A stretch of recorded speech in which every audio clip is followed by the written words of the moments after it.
বন্ধুরা, ভারতবর্ষের সবচেয়ে বড় লাইব্রেরি বা গ্রন্থাগার কোনটা তোমরা কি জানো? হ্যাঁ, ঠিকই ধরেছ, দি ন্যাশনাল লাইব্রেরি অফ ইন্ডিয়ার কথাই বলছি, যেখানে সংগ্রহ করা আছে 25 লক্ষেরও বেশি বই। এবং আরো বড় ব্যাপার হলো, এই বিশাল লাইব্রেরিটা আমাদের এই কলকাতাতেই অবস্থিত। চলো তাহলে আজ ঘুরে দেখি বিশাল এই লাইব্রেরিটা, আর সাথে জেনে নিই এখানে কিভাবে ফ্রিতে তোমরা মেম্বারশিপ কার্ড করতে পারবে, কিভাবে আসবে এখানে, লাইব্রেরি খোলা ও বন্ধের সময়, আরো অনেক খুঁটিনাটি তথ্য। চলো তাহলে দেরি না করে ভিডিওটা শুরু করা যাক। ভিডিওটা ভালো লাগলে চ্যানেলটা সাবস্ক্রাইব করতে ভুলো না কিন্তু।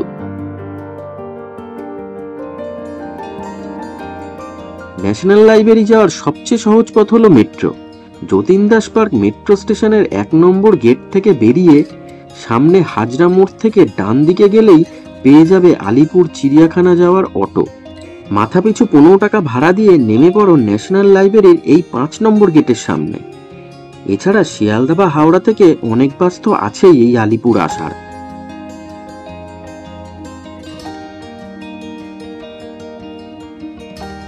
আমরা ঢুকলাম এই মেন গেটটা দিয়ে। ওই যে ফুটব্রিজটা দেখছো, ওটার একদম পাশেই আলিপুর চিড়িয়াখানা। মানে চিড়িয়াখানা থেকে জাস্ট 2-4 পা দূরেই যে এই জাতীয় গ্রন্থাগারটি অবস্থিত সেটা তো বুঝতেই পারছো।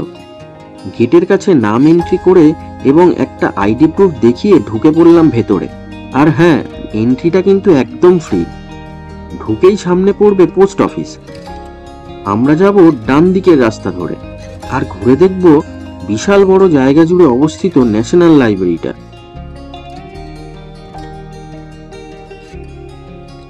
সুন্দর পরিষ্কার রাস্তা আর চারিদিকে সবুজের সমারোহ হঠাৎ করে বোটানিক্যাল গার্ডেনের কথা মনে করিয়ে দিল।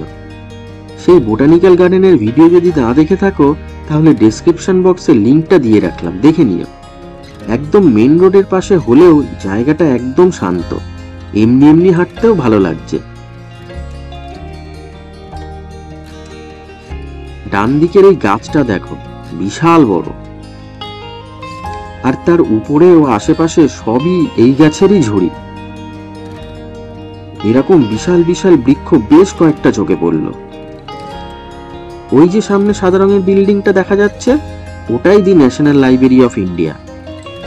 চলো কাছ থেকে দেখা যাক।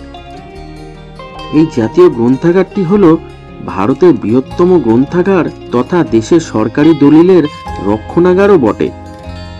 বিল্ডিংটা যে কতটা বড় সেটা হয়তো ক্যামেরাতে বোঝানো সম্ভব নয়, তবে তোমাদের ঘুরে দেখাবো পুরোটাই, তাই ভিডিওটা স্কিপ না করে দেখার অনুরোধ রইল। চলো এবার একটু সাইড থেকে দেখে আসি। কতটা সুন্দর করে চারিদিকটা মেনটেন করা হয় সেটা তো দেখে বুঝতেই পারছো। লাইব্রেরির মেন বিল্ডিং এটা হলেও ভিতর ও বাইরে মেইনটেনেন্সের কাজ চলছে বলে লাইব্রেরিটাকে আপাতত পাশে অবস্থিত ভাষা ভবনে স্থানান্তরিত করা হয়েছে কিছুদিনের জন্য। সেই ভাষা ভবনটাও দেখাবো তোমাদের একটু পরেই। এই ন্যাশনাল লাইব্রেরিটি প্রতিস্থাপিত হয়েছিল 1836 সালে, তবে তখন কিন্তু এই লাইব্রেরির নাম ছিল ক্যালকাটা পাবলিক লাইব্রেরি।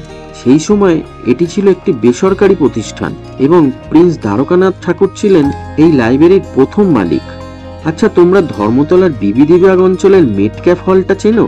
যদি না জেনে থাকো তাহলে সেই ভিডিওটা দেখে নিও, ডেসক্রিপশন বক্সে লিংক দিয়ে রাখলাম। হঠাৎ করে মেটক্যাফ হলের কথা কেন তুললাম জানো? কারণ 1891 সালে কলকাতার একাধিক সচিবালয় গ্রন্থাগারকে একত্রিত করে গঠিত হয় ইম্পিরিয়াল লাইব্রেরি। আজকের সেই মেটক্যাফ হল মিউজিয়ামটাই আগে পাঠাগার হিসেবে ব্যবহৃত হতো এবং সেটারই নাম ছিল ইম্পিরিয়াল লাইব্রেরি। এরপর 1903 সালের 30শে জানুয়ারি লর্ড কার্জনের প্রচেষ্টায় ক্যালকাটার পাবলিক লাইব্রেরি ও ইম্পিরিয়াল লাইব্রেরিকে সংযুক্ত করা হয় এবং সেই সংযুক্ত লাইব্রেরিটি ইম্পিরিয়াল লাইব্রেরি নামেই পরিচিত হয়।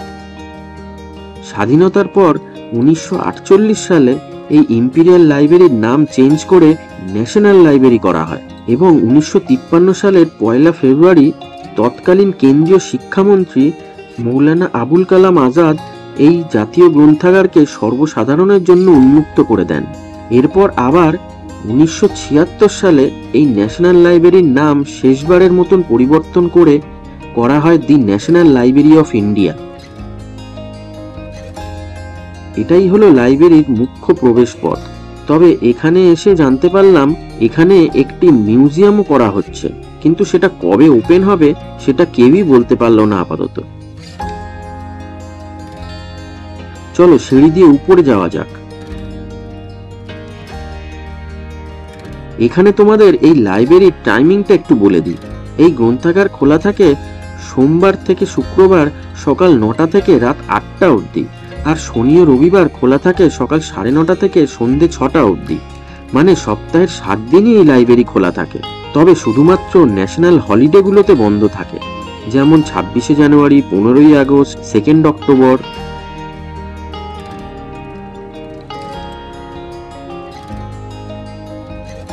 চারিদিকটা দেখতে দেখতে এবার বলি এই ন্যাশনাল লাইব্রেরি মেম্বারশিপ কার্ডটা তোমরা করবে কিভাবে। পদ্ধতিটা কিন্তু খুবই সহজ, এবং এই কার্ডটা করতে কোনো রকম টাকা পয়সা কিন্তু লাগে না। একদম বিনামূল্যে এই কার্ডটা তোমরা বানিয়ে নিতে পারো। তার জন্য তোমাদের ন্যাশনাল লাইব্রেরির অফিসিয়াল ওয়েবসাইটটাতে যেতে হবে। আমি ভিডিও ডেসক্রিপশনে সেই ওয়েবসাইটের লিঙ্কটা দিয়ে রাখলাম। সেই ওয়েবসাইটটাতে তোমাদের ID proof, address proof oh বাকি সব তথ্য দিয়ে একটা ফর্ম ফিল আপ করতে হবে। তারপর যাবতীয় অরিজিনাল ডকুমেন্টগুলো সহ 2 কপি পাসপোর্ট সাইজ ফটো নিয়ে চলে আসতে হবে এখানকার অফিসে।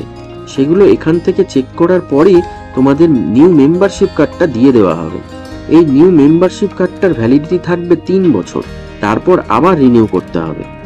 এখানে বলে রাখি, বেশিরভাগ উইকেন্ডে নিউ মেম্বারশিপ কার্ডের প্রসেস কিন্তু করা হয় না, তাই নিউ কার্ড করতে গেলে উইকডেজে যাওয়াটাই বুদ্ধিমানের কাজ।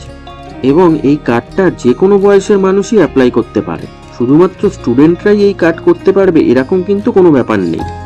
এবং একটা কথা আবারও বলছি, এই নিউ মেম্বারশিপ কার্ড বানাতে কখনোই কিন্তু কোনো রকম টাকা পয়সা লাগে না, সেটা অনলাইন হোক বা অফলাইন।